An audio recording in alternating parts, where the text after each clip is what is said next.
इस दुनिया का पहला शहर, इस वर्ल्ड का आखिरी शहर काशी। भगवान विष्णु जिनके 24 अवतार हैं, लेकिन उन 24 अवतारों में से दो बहुत प्रसिद्ध अवतार हैं। राम अवतार जिनका जन्म त्रेता युग में हुआ था और उन्होंने मनुष्य को धर्म, धैर्य और संयम में रहना सिखाया। लेकिन वही बात करें अगर कृष्ण अवतार की, तो उन्होंने लोगों को न्याय, किस तरह आपके साथ हुए किसी गलत काम के लिए आप आवाज उठाएंगे। कृष्ण ने बहुत साफ तरीके से ये बताया था कि अगर किसी ने आपके साथ छल किया है तो आप भी उसके साथ छल करेंगे। जैसा कर्म करोगे वैसा ही फल प्राप्त होगा। अब आप सोच रहे होंगे कि मैं ये बात कर क्यों रही हूँ। तो भगवान विष्णु के 24 अवतार में से एक अवतार कल्कि अवतार का जन्म अभी नहीं हुआ है। कहा जाता है कि कल्कि अवतार का जन्म तब होगा जब मनुष्य में इंसानियत खत्म हो जाएगी, हर मनुष्य दानव हो जाएगा, सृष्टि का नाश हो जाएगा। तब कलयुग के अंतिम चरण में भगवान विष्णु के कल्कि अवतार का जन्म होगा। भगवान विष्णु के कल्कि अवतार के जन्म में तो अभी समय है, लेकिन बॉलीवुड मूवी जिसका इंतजार लोग बहुत टाइम से कर रहे थे, उसके ऑफिशियल ट्रेलर को रिलीज कर दिया गया है। बात करेंगे कल्कि मूवी के ट्रेलर की, उनके स्टोरी की, कॉन्सेप्ट की, कैरेक्टर के इन्वॉल्वमेंट की। लेकिन उससे पहले नमस्कार, मैं साधिका मिश्रा और आप देख रहे हैं किसान सत्ता। कल्कि मूवी जिसका लोग बेसब्री से इंतजार कर रहे हैं कि कब वो रिलीज हो और लोग उसे देखने जाए, लेकिन अब ट्रेलर को रिलीज कर दिया गया है। ट्रेलर के रिलीज से पहले फिल्म मेकर्स ने मूवी में दिलचस्पी बढ़ाने के लिए लोगों के लिए दो अलग अलग सिनेमैटिक्स को प्रेजेंट कर दिया था। उन सिनेमैटिक्स के जरिए फिल्म मेकर्स ने फिल्म से रिलेटेड कॉन्सेप्ट को क्लियर कर दिया था कि फिल्म किससे रिलेटेड होने वाली है और फिल्म में क्या देखने को मिल सकता है। लेकिन ट्रेलर के रिलीज होते ही बॉलीवुड में हंगामा मच गया है। इतना जबरदस्त ट्रेलर, मैं सच बताऊं तो मुझे इस फिल्म से बहुत कम उम्मीद थी, क्योंकि जब भी बॉलीवुड भगवान को प्रेजेंट करता है, भगवान से रिलेटेड कोई स्टोरी लाता है, वो पता नहीं क्यों कहीं ना कहीं उससे अच्छी तरह प्रेजेंट करने में पीछे रह जाता है। लेकिन जब से कल्कि का ट्रेलर रिलीज हुआ है, मैं शॉक में हूँ कि मतलब सारी चीजें ऑन पॉइंट हैं। Each and every thing is so perfect कि आप गेस ही नहीं कर सकते हो कि इसमें क्या कमियां हैं। चाहे वो कैरेक्टर इन्वॉल्वमेंट हो, सीन का प्रेजेंटिंग हो, सीन के मर्जिंग हो, और चाहे वो वीएफएक्स हो। फिल्म में जितनी अच्छे से वीएफएक्स को प्रेजेंट किया गया है, शायद ही पिछले मूवीज में, स्पेशली बॉलीवुड मूवीज में इतना अच्छा वीएफएक्स देखने को मिला है।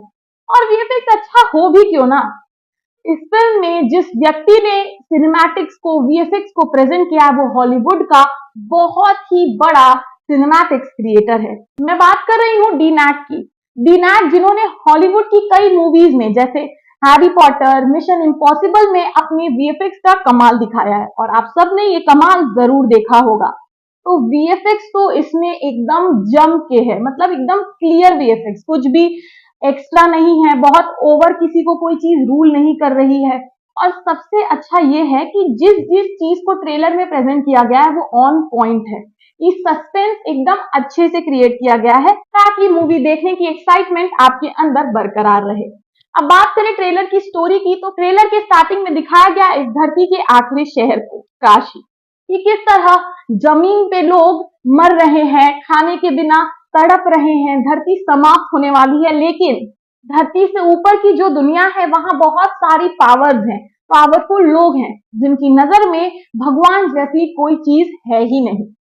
यानी वही भगवान है, वही पावरफुल है, वही सुप्रीम है, जो उस पूरे वर्ल्ड को, इस पूरी अर्थ को वो कंट्रोल करेंगे। उनका यही मकसद है। पर ऐसा नहीं होगा, क्योंकि नीचे जो लोग हैं उसमें अभी जल्द ही कल्कि के अवतार को दिखाया जाएगा। अगर आपने ट्रेलर को ध्यान से देखा होगा तो आपको समझ में आया होगा, इस ट्रेलर में महाभारत से भी जुड़ी कुछ चीजों को दिखाया गया है, जैसे अश्वत्थामा, गुरु द्रोणाचार्य का पुत्र अश्वत्थामा, जिसे कृष्ण के द्वारा श्राप मिला था कि वो कभी भी नहीं मरेगा। लेकिन अश्वत्थामा को जितना मैंने देखा और समझा है, वो एक नेगेटिव कैरेक्टर था जो अधर्म के रास्ते पे चल रहा था। उसके रोल को इतना पॉजिटिव तरीके से प्रेजेंट करना बहुत अच्छा है। मतलब आप सोच ही नहीं सकते हो कि अश्वत्थामा, और वो भी उनका कैरेक्टर प्ले कर रहे हैं अमिताभ बच्चन। अमिताभ बच्चन इस पूरे बॉलीवुड में सबसे ज्यादा वर्सेटाइल कैरेक्टर है, जो अपने कैरेक्टर को बेखूबी प्रेजेंट करते हैं। उनका स्टाइल, उनका एक्शन और उनके बोलने का तरीका आपको ये सोचने पे मजबूर कर देगा कि क्या एक रियल स्टोरी आपके सामने चल रही है। और जिस तरह से ट्रेलर में अमिताभ बच्चन को इतने पावरफुल दिखाया गया है, आप समझ जाइए कि वो मूवी में क्या ही करने वाले हैं। और उसी के दूसरी तरफ अगर हम प्रभास की बात करें ट्रेलर में, तो बहुत ज्यादा एक्सट्रीम रोल तो नहीं दिखाया गया है प्रभास का, लेकिन ट्रेलर को देख के इतना समझ में आ गया है कि प्रभास विलेन को सपोर्ट कर रहे हैं और वो कल्कि के जन्म से पहले ही उन्हें मार डालना चाहते हैं। अब कल्कि का जन्म कैसे होगा? आपने ट्रेलर में देखा होगा कि दीपिका पादुकोण मां बनने वाली है। दीपिका पादुकोण ही कल्कि की मां बनेंगी, जिसकी रक्षा अमिताभ बच्चन यानी अश्वत्थामा स्वयं कर रहे हैं। अश्वत्थामा का सिर्फ एक मकसद है, कल्कि की जान बचाना, ताकि वो जन्म लेते ही धरती की रक्षा कर सके। अब इस पूरे ट्रेलर में मुझे सबसे ज्यादा परेशान दिशा पटानी का एग्जिस्टेंस कर रहा है कि उनका क्या रोल है। अब वो तो मूवीज में पता चलेगा कि वो क्या रोल प्ले कर रही हैं, पर मतलब अगर आपने 3, 4, 5 सेकंड का वो कैरेक्टर दिया भी है तो उसको थोड़ा एक्सप्लेन ही कर देते। कोई रोल समझ ही नहीं आया कि दिशा ट्रेलर में क्या कर रही है। अब दिशा का रोल हमें मूवी में समझ में आएगा कि क्या रोल है, क्या कैरेक्टर है, किसकी तरफ से है वो। लेकिन ट्रेलर के एंड में जो सस्पेंस फिल्म मेकर्स ने क्रिएट किया है वो बहुत ज्यादा जबरदस्त है। फिल्म के एंड में एक व्यक्ति को दिखाया गया है जो बहुत ही भयानक है, बहुत डरावना है, जिसे देख के लोग डर रहे हैं। लेकिन वो है कौन? वो है कमल हसन, आंकी 440, जिनकी एक्टिंग ने हमेशा से ही सिनेमा घरों में आग लगाई है। वो कमल हसन इस मूवी में और इतने दिन बाद कम बैक कर रहे हैं, तो क्या करने वाले हैं? उनके रोल को डिफाइन तो नहीं किया गया है, पर बहुत ज्यादा अट्रैक्टिव एंट्री है उनकी।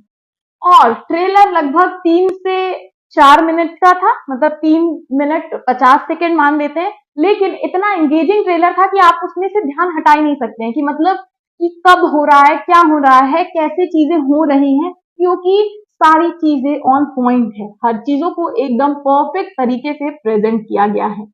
इन सब में हम कहीं ना कहीं एक व्यक्ति का नाम लेना भूल ही गए, नाग अश्विन, जिन्हें शायद ही आप जानते हो, क्योंकि मैं भी नहीं जानती थी। नाग अश्विन तेलुगु डायरेक्टर हैं, जिन्होंने फिल्में तो डायरेक्ट की हैं, पर उन्होंने बहुत काम नहीं किया है। वो फिल्में बहुत सक्सेसफुल नहीं थी। उनकी 2-3 फिल्में सक्सेसफुल हैं हालांकि, लेकिन नाग अश्विन का बहुत बड़ा नाम नहीं है।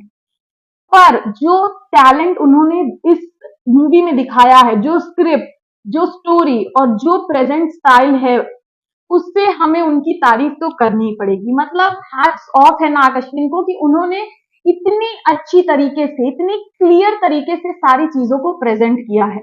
मेरे हिसाब से नाग अश्विन का ये पहला बॉलीवुड डेब्यू है, और वो भी पहली बार बॉलीवुड के उन सेलिब्रिटीज के साथ जो पहले से ही बहुत बड़े सेलिब्रिटीज हैं। दीपिका पादुकोण, अमिताभ बच्चन, दो बहुत बड़े नाम। लेकिन अब इन सब में ये चीजें मुझे समझ में नहीं आ रही है कि ये मूवी हिट होगी या फ्लॉप, क्योंकि आदि पुरुष के भी ट्रेलर से बहुत चीजें क्रिएट हुई थी कि आदि पुरुष बहुत अच्छी होने वाली, पर जब मूवी रिलीज हुई उसने कुछ बहुत अच्छा काम मूवी थिएटर्स में नहीं किया था। हालांकि आदि पुरुष भी 700 करोड़ में बनी थी और कल्कि भी 600 करोड़ में बन रही है। दोनों में बहुत डिफरेंस है। ये साइंस फिक्शन मूवी है, वो भगवान को रिप्रेजेंट करती हुई एक स्टोरी थी, लेकिन ये मूवी एक्शन, सस्पेंस और साइंस के साथ पूरे एक अपने पैकेज को क्रिएट कर चुकी है। अगर ये मूवी हिट रही तो ये नाग अश्विन पर पैसे की बरसात कर देगी, क्योंकि हर व्यक्ति इस मूवी के लिए बहुत एक्साइटेड है। और ऐसा हो सकता है कि ये मूवी सारे पिछले रिकॉर्ड्स तोड़ दे। हो सकता है कि ये 1000 करोड़ से भी ज्यादा की कमाई कर ले। अब इस बारे में तो कोई पुष्टि मैं कर नहीं सकती हूँ कि ये कितने की कमाई करेगी, क्या करेगी, लेकिन ये फिल्म बहुत ही ज्यादा दमदार होने वाली है। मैं इस मूवी का बहुत जोरों शोरों से वेट कर रही हूँ कि कब ये मूवी रिलीज होगी और मैं इसे देखने जाऊंगी। ये मूवी 27 जून 2024 को रिलीज होने